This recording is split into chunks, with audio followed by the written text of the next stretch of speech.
ሰበር ዜና ኢራን እስራኤልና የአሜሪካ ግጭት እስካሁንም እንደቀጠለና ወደ መካከለኛው ሰበር ዜና የኢራን እስራኤልና አሜሪካ ግጭት እስካሁን ድረስ እንደቀጠለ መሆኑ ተዘገበ። በመካከለኛው ምስራቅ ያለው ከፍተኛ የጦርነት ውጥረትም እንደቀጠለ ነው ተባለ። ምክንያቱም የኢራን እስራኤልና አሜሪካ ጡዘት ወደ መካከለኛው ምስራቅ አፍሪካ እንዲሁም ደግሞ ምስራቅ አውሮፓ መሸጋገሩ ነው የተገለጸው። በኢራን በእስራኤልና በአሜሪካ መካከል ያለው ግጭት በአሁኑ ጊዜ እንደጨመረ አክለው ተናግረዋል። በቅርቡ ኢራን በድሮንና በሚሳኤል ጥቃቶች በእስራኤል ወታደራዊ መሰረቶች ላይ ጥቃት እንደፈጸመች ተገልጿል። ከዚያ በኋላ እስራኤልና አሜሪካ በመመለስ በኢራን ውስጥ ያሉ አንዳንድ ወታደራዊ መሰረቶችና የኒውክሌር ማዕከላት ላይ የአየር ጥቃት እንዳደረጉ ሪፖርት ይጠቁማሉ። ይህ ሁኔታ በመካከለኛው ምስራቅ የሚገኙ ሀገሮችን በከፍተኛ ስጋት ውስጥ ማስገብቷል ነው የተባለው። ወደ ሌላ ዜና ስንመለስ የዓለም የነዳጅ ገበያ ላይ ያለው ተጽዕኖ በሚመለከት እንነጋገራለን ማለት ነው። ወደ ሌላ ዜና ስንመለስ ወደ ዓለም የነዳጅ ገበያ የደረሰው ተጽዕኖ ነው። ይህ ግጭት በዓለም ኢኮኖሚ ላይ ትልቅ ተጽዕኖ ሊያመጣ ይችላል እየተባለም ይገኛል። በተለይ በሆርሙዝ ባህር ላይ የሚያልፍ የነዳጅ መርከቦች ላይ የጥቃት ስጋት በመጨመሩ የነዳጅ ዋጋ በዓለም ገበያ ላይ እየጨመረ ነው።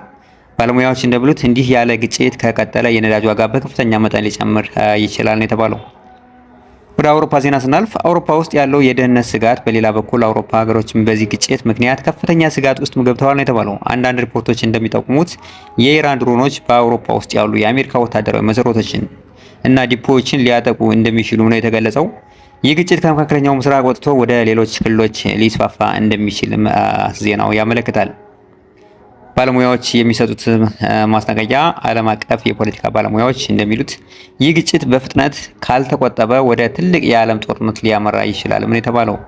እነሱ የዲፕሎማሲ መፍትሄ እንዲፈለግና ሀገሮች ግጭቱን እንዲቆጥቡ ጥሪ እያቀረቡ ይገኛሉ።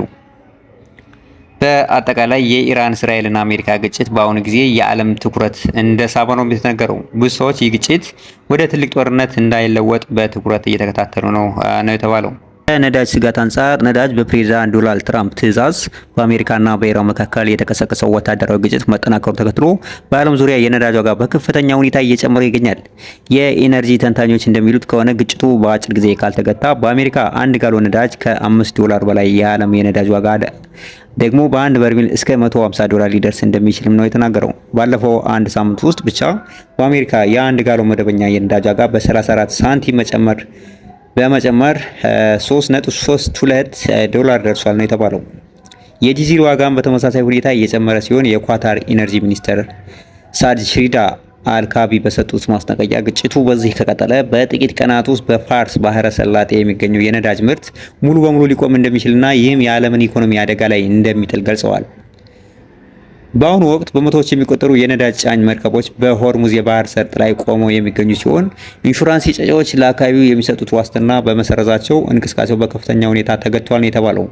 የትራምፕ አስተዳደር የመንግስት ዋስትናና ወታደራዊ አጃቢ ጥበቃ ለማድረግ ቃል ቢገባም ገበያው ግን እስካሁን መረጋጋት አልተቻለም ነው የተባለው።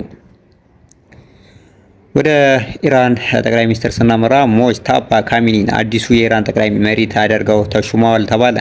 የኢራን ከፍተኛ መንፈሳዊና ፖለቲካዊ ስልጣን ያላቸው ባለሙያዎች ጉባኤ ቀጣዩን የኢራን ጠቅላይ መሪ ሾሟል። በዚህም የቀድሞው የበላይ መሪ አያቶላ አሊ ካሚኒ ሁለተኛ ልጅ የሆኑትን ሞጅታባ ካሚኒና አዲሱ ጠቅላይ መሪ ሆነዋል። የ56 ዓመቱ ሞጅታባ ካሚኒ በኢራን ከፍተኛ የፖለቲካና የሃይማኖት ስልጣን ያለውን የበላይ መሪ ቦታ እንዲይዙ ተመርጠዋል። ይህ ሹመት የተከናወነው አባታቸው አያቶላ አሊ ካሜኒ በእስራኤልና በአሜሪካ የአየር ጥቃት መገደላቸውን ተከትሎ ነው።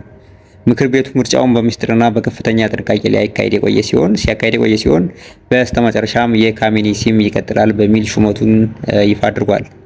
የአሜሪካው ፕሬዝዳንት ዶናልድ ጄ ትራምፕ ቀደም ብለው የካሜኒ ልጅ ሹመት ተቀባይነት የሌለው ሲሉ የገለጹ ሲሆን አዲሱ መሪ ያለ አሜሪካ ፈቃድ ብዙ ሊቆይ እንደማይችሉ አስጠንቅቀዋል። አሜሪካ ከሷ ጋር የሚስማማ የኢራን መሪ በመምረጥ በኩል ከፍተኛ ሚና እንደሚኖራት ትራምፕ ተናግረዋል ነው የተባለው። ክቡራን ቤተሰቦች እስካሁን እናንተ ጋር የነበርኩት ሰምሮ ነኝ። ሰብስክራይብ፣ ላይክ፣ ሼር እያደረጋችሁ በቀጣይ አዳዲስና ታማኝ መረጃ እስክንገናኝ ደህና ቆዩ።